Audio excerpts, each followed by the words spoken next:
C'est pour ça qu'en conclusion, j'aimerais vraiment remercier les coureurs, les coureuses qui nous font confiance et qui sont venus de 79 départements français différents, de 19 représentant 19 nationalités, puisqu'il y avait plus de 130 étrangers au départ des différentes courses du Trail de Haute-Provence. Et ce nombre de participants inclut toutes les courses, parce que pour nous, tous les âges sont importants. Depuis le début, on a créé un événement, on a créé le Trail de Haute-Provence pour rassembler les différents âges, puisqu'on propose 4 parcours enfants. Et puis les différents publics et types de coureurs, puisqu'on propose des courses de 10 à 167 km, donc pour des coureurs expérimentés sur la longue distance, mais des coureurs amateurs sur la petite distance, qui peuvent le faire en courant, en marchant, qui peuvent en fait découvrir les joies du trail à travers le parcours de leur choix sur le Trail de Haute-Provence. Et cette année, comme je le disais en introduction, on a pu, avec le lieu, avec l'espace culturel de la Bonnefontaine, on a pu proposer des concerts pour pouvoir combiner le sport, la musique et combiner justement des publics différents.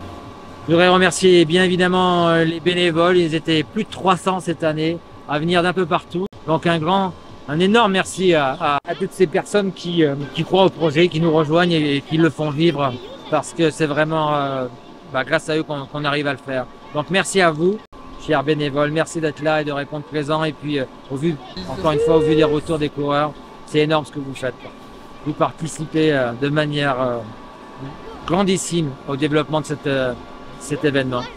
Et puis tout ça, bien sûr, ça peut se mettre en œuvre grâce aux moyens qui nous sont mis à disposition, soit en logistique, soit en financier par les partenaires institutionnels qui nous font confiance depuis le début du projet, et aussi grâce au soutien des partenaires privés, qu'ils soient locaux, qu'ils soient nationaux, qu'ils soient médiatiques, puisqu'on a eu la chance cette année de pouvoir embarquer dans notre histoire, dans notre aventure TV8 Mont-Blanc, BFM-BC, RMC, qui nous permettent d'avoir une couverture médiatique beaucoup plus large et de toucher un grand nombre de personnes auxquelles nous n'avions pas accès auparavant.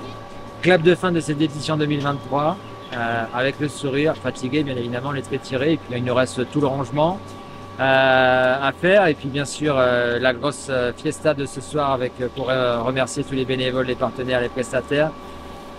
Clap de fin, bien évidemment, mais on ne peut pas faire un clap de fin sans vous donner rendez-vous à l'année prochaine, l'édition 2024 qui aura lieu du 9 au 11 mai, le week-end de l'Ascension, qui est associé au Trail de Haute-Provence. Ça sera forcément une édition spéciale pour plein de raisons. La première, c'est que ça sera la 10e édition, donc ça sera forcément un événement spécial. Et puis 2024, c'est l'année des Jeux Olympiques en France, et c'est le hasard, mais la flamme, a priori, c'est pas a priori, c'est officiel, elle passera à Fort-Calquier aux alentours du week-end de l'Ascension. Donc il y a de grandes chances qu'il y ait beaucoup de nouveautés qui vous soient proposées, des animations. Donc on vous donne rendez-vous à l'année prochaine, week-end de l'Ascension à Fort-Calquier, pays de Fort-Calquier, montagne de Lure, qui est niché au pied de la montagne de Lure, un écrin qui donne envie et qui permet de vivre des émotions et de voir des paysages à couper le souffle. Donc rendez-vous à l'année prochaine. Rendez-vous l'année prochaine en 2024.